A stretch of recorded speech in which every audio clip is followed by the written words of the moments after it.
Number 105 میں قرآن مجید کو بتدریج تھوڑا تھوڑا نازل کر کے نازل کرنے کی حکمت یہ بتائی گئی کہ رسول ان پر ٹھہر ٹھہر کے پڑھیں گے، ان کے لیے قرآن کو سمجھنے میں آسانی ہوگی۔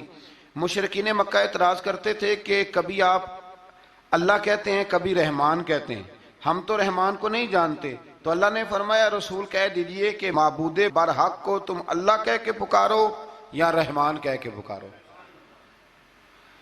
تم اسے جس نام سے بھی پکارو گے سب اسی کے نام ہیں، اور اسے پکارنے میں میانہ روی سے کام لو۔ آخری آیت میں فرمایا کہ اللہ کی نہ کوئی اولاد ہے، نہ کوئی اس کی سلطنت میں اس کا شریک ہے، نہ اسے کسی مددگار کی ضرورت ہے، اور آپ اس کی کبریائی کو بیان کرتے رہیے۔ آگے شروع ہو جاتی ہے سورہ کہف۔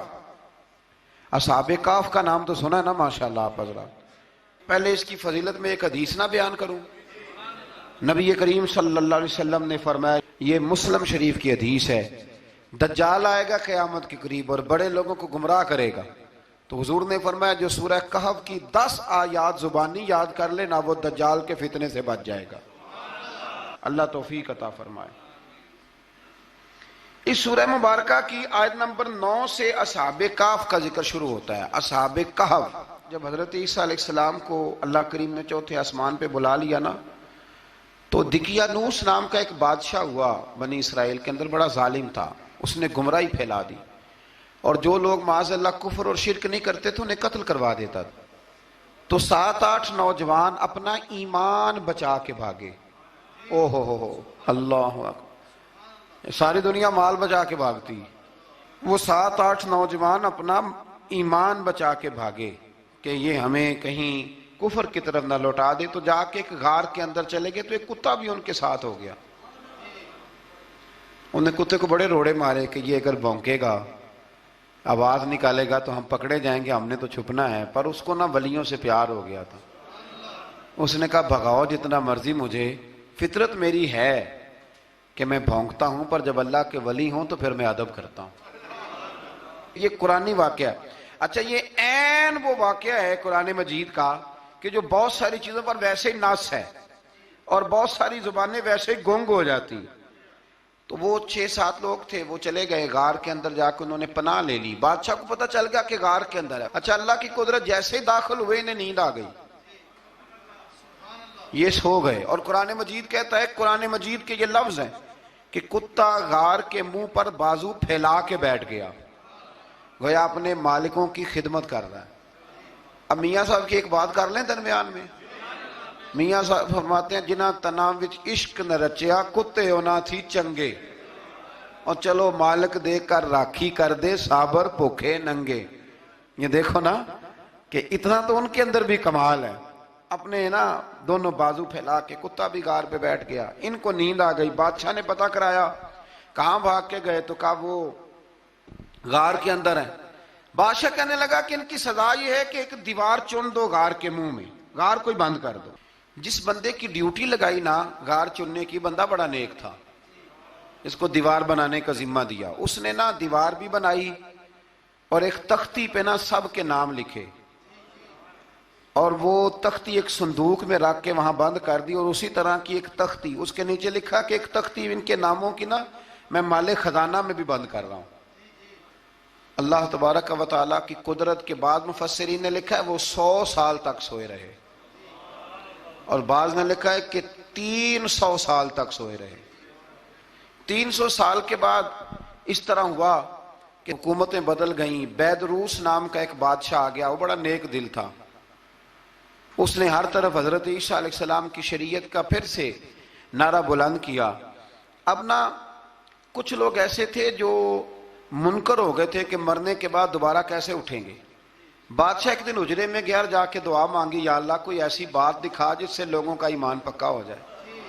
اس طرح کے بھی بادشاہ ہوا کرتے تھے۔ تو رب کریم نے کہا میں نے تو پہلے یہ راز چھپا کے رکھا ہوا ہے، کھول دیتے ہیں۔ اس نے دعا مانگی، اور ادھر کیا معاملہ ہوا، ایک چرواہا بکریاں چرانے والا وہاں سے گزرا، اس نے سوچا یہ دیوار ہے، اگر اس کا منہ کھول لوں نا کبھی تو میری بکریاں یہاں تھوڑا سا دھوپ کے اندر سستا لیا کریں گی۔ اس چرواہے نے کیا کیا کہ اس نے وہ دیوار گرائی تاکہ میری بکریاں اندر جایا کریں۔ وہ دیوار گرائی تو اس نے اندر 6-7 لوگ سوئے ہوئے دیکھے، اور کتا بھی سویا ہوا دیکھا۔ اللہ تبارک و تعالیٰ اپنی قدرت سے، اپنے فضل سے ان کی کروٹیں بھی بدلتا رہا، اپنی قدرت سے۔ ایک طرف انسان پڑا رہے نا تو اعضاء گل جاتے ہیں، ان کی کروٹیں بھی بدلی جاتی، مناسب روشنی بھی دی جاتی، حرارت بھی۔ اس نے دیوار گرائی تو ان کی آنکھ کھل گئی، ایک دوسرے سے کہنے لگے آج تو بڑی گہری نیند سوئے ہیں یار، آج تو لمبی نیند ہی پوری کر لی، چلو بھوک بڑی لگی ہے ایک دوست کو بھیجو۔ یہ سارا واقعہ قرآن مجید میں موجود ہے، میں اپنے لفظوں میں بیان کر رہا ہوں۔ جاؤ ایک دوست کو بھیجو بازار سے نا کھانا لے آئے، پیسے وہی 300 سال پرانی کرنسی۔ وہ جب نان بھائی کی دکان پہ گیا نا سامان لینے، اس کو پیسے دیے تو نان بھائی نے ہاتھ پکڑ لیا، کہنے لگا میاں تو کدھر سے آیا، یہ کون سے پیسے؟ اس نے کہا پیسے کاہے کہ میں بھی سوچ رہا ہوں کہ حالات بدلے ہیں، سارے حضرت عیسیٰ کا کلمہ پڑھ رہے ہیں، ماحول اور ہے۔ اس نے کہا تیرے ہاتھ کوئی خزانہ لگ گیا ہے، یہ تو ہم نام سنتے تھے کہ یہاں کوئی دقیانوس نام کا بادشاہ رہا ہے، کوئی خزانہ، بتا کہاں سے لیے؟ شور ہوا، حاکم شہر تک خبر پہنچی، بادشاہ تک پہنچی۔ اس نے بتایا کہ بھئی ہم تو دقیانوس کے ڈر سے بھاگے ہیں، کل بھاگے ہیں یا آج سویرے، اتنا زیادہ ہمیں پتہ نہیں، کل یا آج سویرے بس نا، اتنا سا ہمیں یاد ہے کہ ہم گئے تھے۔ بہرحال وہ لوگ جمع ہو گئے، اکٹھے ہو گئے، غار تک پہنچے۔ اب جو غار کے اندر تھے وہ پتہ کہتے کہتے لگتا ہے ہمارا دوست پکڑا گیا ہے، پکڑا گیا ہے۔ تو اب بندے جمع ہو گئے، وہ اندر ڈر رہے تھے، تسبیح کر رہے تھے، اللہ کو یاد کر رہے تھے۔ ادھر یہ پہنچ گیا، جب ان لوگوں نے یہ جیتا جاگتا رب کے فضل کا نمونہ دیکھا اور بادشاہ نے کہا کہ یہ کیا ہے، صندوق کھولا تو اس کے اندر وہ تختی لکھی تھی کہ یہ ان کے نام ہے، یہ دقیانوس سے ڈر کے بھاگے ہوئے ہیں، یہاں یہ سو رہے ہیں، اور اسی کی ایک تختی میں نے فلان جگہ بھی دفن کیا، وہ تختی بھی وہاں سے نکل آئی۔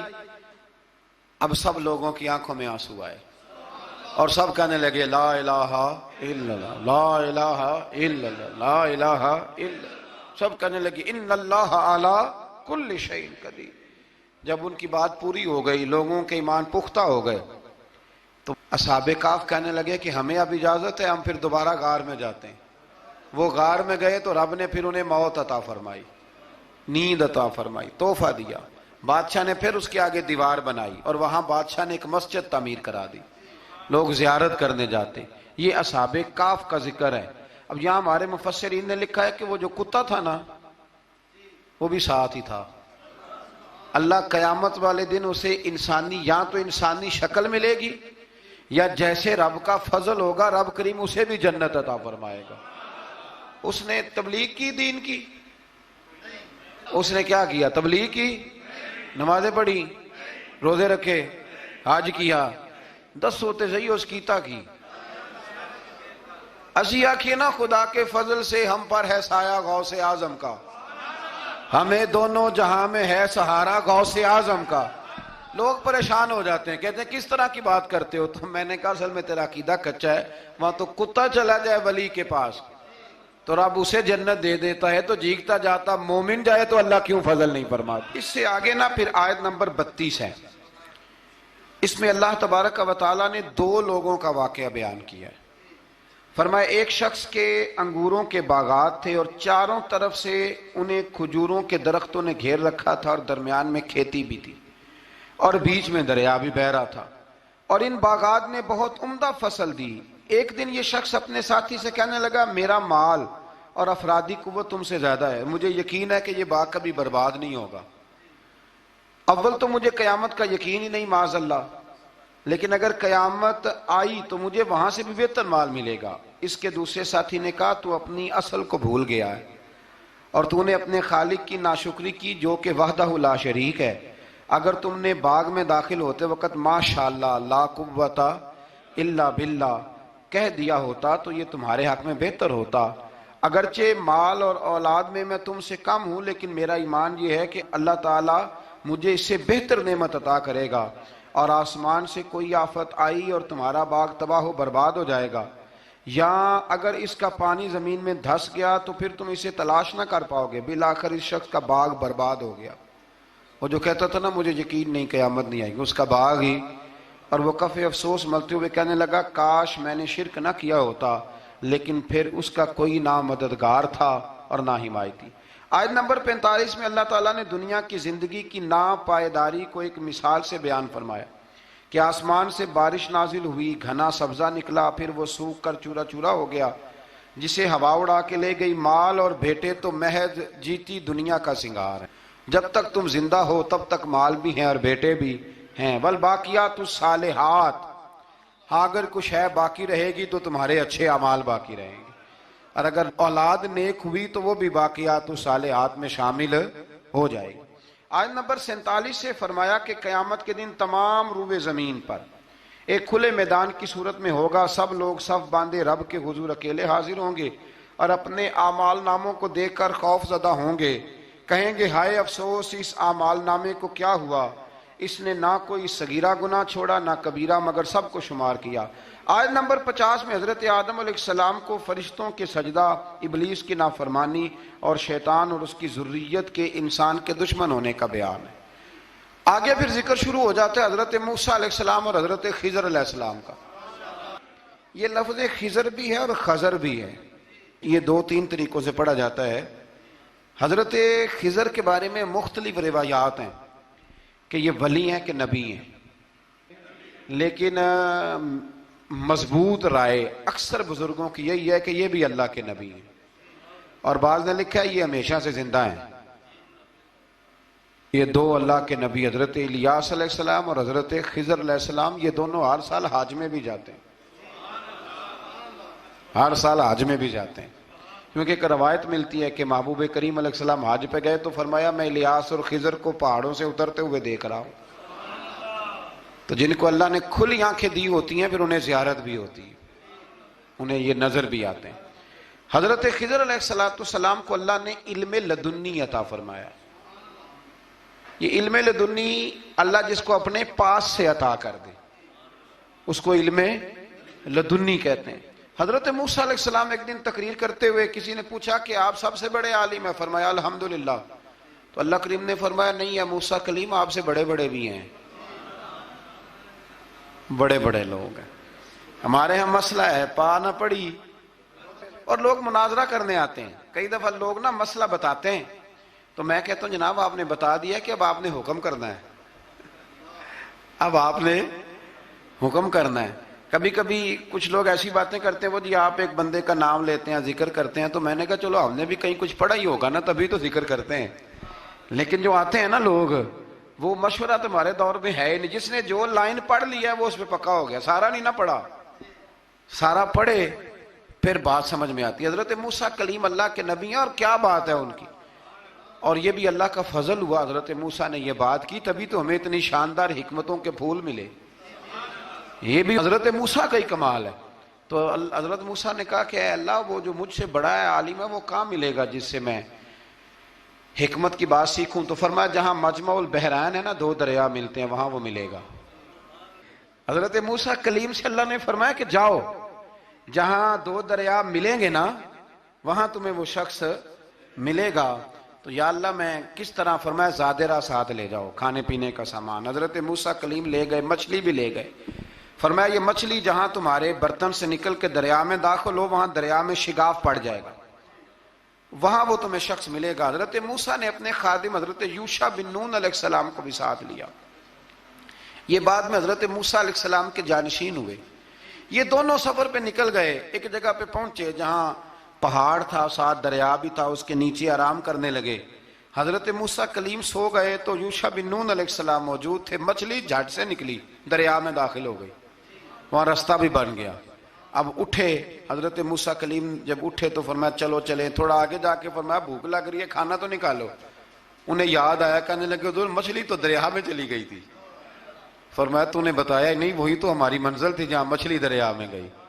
پھر وہاں سے واپس آئے قدموں کے نشانوں پہ، وہاں پہنچے جہاں مچھلی گئی تھی، تو وہاں ایک شخص لیٹا ہوا تھا چادر لے کے۔ آپ نے سلام لی تو انہوں نے کہا وعلیکم السلام یا موسیٰ کلیم اللہ۔ تو آپ نے فرمایا آپ کون ہیں؟ فرمایا میں وہی ہوں جس کو آپ تلاش کر رہے ہیں۔ تو فرمایا آپ نے مجھے کیسے پہچانا؟ فرمایا جس رب نے تمہیں بھیجا ہے نا اس نے ہی مجھے بتایا ہے کہ موسیٰ آ رہے ہیں، موسیٰ آ رہے ہیں۔ اب حضرت خضر نے جو کچھ فرمایا وہ بڑا شاندار ہے۔ فرمایا موسیٰ کچھ باتیں ایسی ہیں جن کا آپ کو علم ہے اور مجھے نہیں، اور کچھ ایسی ہیں جن کا مجھے علم ہے اور آپ۔ اللہ اکبر، یہ کبھی ہماری سمجھ میں بات آ جائے یہ کبھی سمجھ میں آ جائے. کچھ باتیں ایسی ہیں جس کا مجھے علم ہے اور یہ بڑے بڑے سیانے بندے نہیں مانتے. بڑے بڑے میں عالم ہوں جی، تو آپ عالم ہیں میاں ایک شعبے کے، لیکن بہت سارے دنیا میں شعبے ہیں نا. دین کے عالم کا درجہ سب سے بڑا ہے، لیکن قانونی مشاورت کرنی ہے تو آپ وکیل سے کریں گے. گاڑی کے بارے میں پوچھنا ہے تو کسی مکینک سے پوچھیں، لیکن آپ بن کے نہ بیٹھ جائیں. فرمایا جس کا آپ کو علم ہے مجھے نہیں، اور جس کا مجھے علم ہے ان میں سے آپ کو نہیں. تو کہا میں پھر آپ کے ساتھ رہنا چاہتا ہوں اور میں وہ سیکھنا چاہتا ہوں جو آپ بتا رہے ہیں. تو حضرت خضر فرمانے لگے صبر کر لیں گے میرے ساتھ؟ یہ سب سے مشکل کام ہے. یہ سب سے، یعنی ہر بات کی تو یہاں لوگوں کو وضاحت چاہیے. کھانسے بھی تو آپ کو بتانا پڑے گا کھانسے کیوں، ہنسے بھی تو آپ کو بتانا پڑے گا ہنسے کیوں. بے بزرگ ہیں، بزرگوں کی باتوں میں حکمتیں ہوتی ہیں، لیکن ہم حکمت کی طرف جانے کو تیار نہیں ہوتے. ہمیں تو فوری طور پہ جواب چاہیے، حل چاہیے. حضرت موسیٰ علیہ السلام جناب خضر کے ساتھ چلے. فرمایا صبر کروں گا، میں چلتا ہوں آپ کے ساتھ. دریا کے قریب گئے کشتی میں بیٹھنے کے لیے، تو کشتی والوں نے حضرت خضر کو پہچان لیا، بغیر کرائے کے سوار کرایا. اور جب پار اترنے لگے تو حضرت خضر نے کشتی کا ایک تختہ ہی توڑ دیا. حضرت موسیٰ کہنے لگے یہ آپ نے کیا کیا؟ انہوں نے نیکی کی، آپ نے تختہ توڑ دیا. فرمایا آپ کو کہا تھا نا آپ نے صبر نہیں کرنا، آپ کو کہا تھا نا. فرمایا چلو میں صبر کروں گا. تھوڑا آگے گئے تو ایک نوجوان لڑکا، ابھی چھوٹی عمر ہے، وہ ملا. حضرت سیدنا خضر علیہ السلام نے اسے قتل ہی کر دیا. فرمانے لگے آپ نے قتل ہی کر دیا؟ ایک قرآن مجید ہے بھائی. میں کبھی کبھی سوچتا ہوں یہ ہم کسی درویش کی بات سناتے تو بندے اڑ جاتے. فتوے نکلتے کہ نہ نکلتے؟ میرا خیال ہے ہر مسجد سے نکلتے. اور فتوے ایک ایک جتنے مسجد میں نمازی ہوتے سب کے ہاتھوں میں فتوے ہوتے. قتل کر دیا، قتل ہی ہو گیا بندہ. تو حضرت سیدنا موسیٰ علیہ السلام فرمانے لگے آپ نے قتل ہی کر دیا. فرمایا میں نے کہا تھا نا آپ نے صبر نہیں کرنا. آپ فرمانے لگے چلو اگر اب میں بولا نا تو بے شک آپ مجھے علیحدہ کر دیجئے گا. حضرت موسیٰ کلیم اب بولا تو علیحدہ کر دیا. ایک بستی میں داخل ہوئے، بستی کے لوگوں سے پانی مانگا تو انہوں نے پانی بھی نہ دیا، آرام کرنے کو جگہ بھی نہ دی. پر وہاں ایک دیوار گر رہی تھی، حضرت خضر علیہ السلام نے سیدھی کرنی شروع کر دی. ساری دیوار بنائی. تو حضرت موسیٰ کہنے لگے کن لوگوں کی خدمت کر رہے ہو جنہوں نے پانی بھی نہیں دیا، انہوں نے پانی تک نہیں پوچھا. فرمانے لگے بس بھئی آپ نے وعدہ کیا تھا کہ اب بولیں گے تو بے شک علیحدہ کر دینا. آپ بولیں، اب آپ کا اور میرا ساتھ زیادہ نہیں چل سکتا. آپ بولیں. جو بول پڑے نا، غلامی کرے تو رستے لمبے چلتے ہیں، اور جو بولے نا جس کو وضاحتیں چاہیے ہو وہ غلام نہیں ہوتا، اس کے ساتھ پھر باتیں لمبی. ہاں تو آنکھ بند کر کے چل. ہاں آزم یاتے لائیے ہی نہ تجھے لائیے تھے، پھر آنکھ بند کر کے پیچھے چل کے بات ختم ہو گئی. حضرت خضر علیہ السلام نے جب کہا نا کہ اب آپ کا وعدہ ختم ہو گیا، فرمایا اب میں آپ کو جانے سے پہلے حکمت بتاتا ہوں. یہ وہ علم ہے جو اللہ نے مجھے اپنے پاس سے عطا فرمایا ہے. یہ وہ ہے جو علم لدنی ہے. کہا جناب کیا مطلب؟ فرمایا وہ جو میں نے تختہ توڑا تھا نا، تو یہ مسکین بچے ہیں جن کی کشتی تھی، تو دریا کے اس پار بادشاہ کھڑا تھا. وہ جو صحیح صحیح کشتیاں ہوتی تھی قبضے کر لیتا تھا، اور جو تھوڑی سی ٹوٹی پھوٹی ہوتی تھی نا وہ چھوڑ دیا کرتا تھا. تو میں نے تھوڑی سی کشتی ان کی اس لیے توڑ دی ہے تاکہ دیکھے گا تو چھوڑ دے گا، اس لیے میں نے بھلا کیا ہے. اور فرمایا وہ جو بچہ میں نے قتل کیا نا وہ شروع سے ہی کفر کا دل دادا تھا. اس کے ماں باپ نیک تھے، اگر بڑا ہوتا جوان ہوتا تو ہو سکتا ہے ماں باپ کو بھی کفر میں مبتلا کر دیتا. اب اس کے بدلے اللہ انہیں صالح بیٹا عطا فرمائے گا. تو یہ بھی میں نے اللہ کے دیے ہوئے علم سے کیا. اور فرمایا یہ جو دیوار میں نے نبی ہو کے یا ولی ہو کے مزدوری کر کے دیوار بنائی ہے نا، اللہ اکبر. فرمایا یہ دیوار عام لوگوں کی نہیں، یہ یتیم بچوں کا خزانہ ہے دیوار کے نیچے. یہ گر جاتی تو خزانہ ظاہر ہو جاتا، اور بچائی اس لیے ہے کہ وَكَانَ أَبُوهُمَا صَالِحًا، ان بچوں کا باپ نیک آدمی تھا. ان کا باپ، قاضی ثناء اللہ صاحب پانی پتی فرماتے ہیں ڈائریکٹ باپ نہیں تھا، 7ویں نسل میں جا کے باپ بنتا تھا. سن لیں یہ بھی بات، ایک بندہ نیک ہو تو اس کی 7 نسلوں تک رب خزانوں کی بھی حفاظت فرماتا ہے. اب آپ اندازہ فرمائیں کہ بات کتنی دور تک جاتی ہے. بزرگوں کی باتوں میں نا حکمتیں ہوتی ہیں، دانائیاں ہوتی ہیں. یہ طریقت کے جو لوگ ہوتے ہیں انہیں سبق یہ دیا جاتا ہے کہ آمنا و صدقنا، ماننا ہے اور تصدیق کرنی. ہمارا معاملہ یہ ہے کہ یہاں وضاحت دینی پڑتی. وہ جی وہاں کیا ہوا تھا، وہ جو گاڑی آپ کے پاس ہے تو وہ کہاں سے آئی، تو وہ جو کل آپ نیا جوڑا پہن کے آئے تھے تو وہ کدھر سے آیا. تو جو لوگ وضاحتیں مانگتے ہیں وہ اپنے نہیں ہوتے، ان کا غلامی کا رشتہ نہیں ہوتا. حبیب اور ہوتا ہے، شریک اور ہوتا ہے. شریک وضاحتیں مانگتے ہیں، حبیب محبت کرتے ہیں. ہمارا آج سب سے بڑا المیہ یہ ہے، سب سے بڑا، کہ ہم کسی حکمت کے تحت کوئی بندہ اگر کوئی کام کر رہا ہے تو مجبوری ہے کہ ہمیں وہ حکمت بتائی جائے. ایسا نہ کریں. یہ طریقہ حضرت غوث اعظم رضی اللہ تعالیٰ عنہ، حضور غوث پاک رضی اللہ تعالیٰ عنہ کو ایک شخص ملنے آ گیا. ملا علی قاری نے لکھا ہے، آپ کے ایک مرید نے کہا چل میرے پیر سے ملنے. کہنے لگا میں نہیں جاتا ملنے کسی پیر شیر سے. کہا نہیں آؤ تو صحیح. وہ آیا نا تو اس نے دیکھا کہ 50 گھوڑے عربی نسل کے کھڑے ہیں غوث پاک کے دروازے، موٹے تازے چوڑے عربی نسل کے گھوڑے.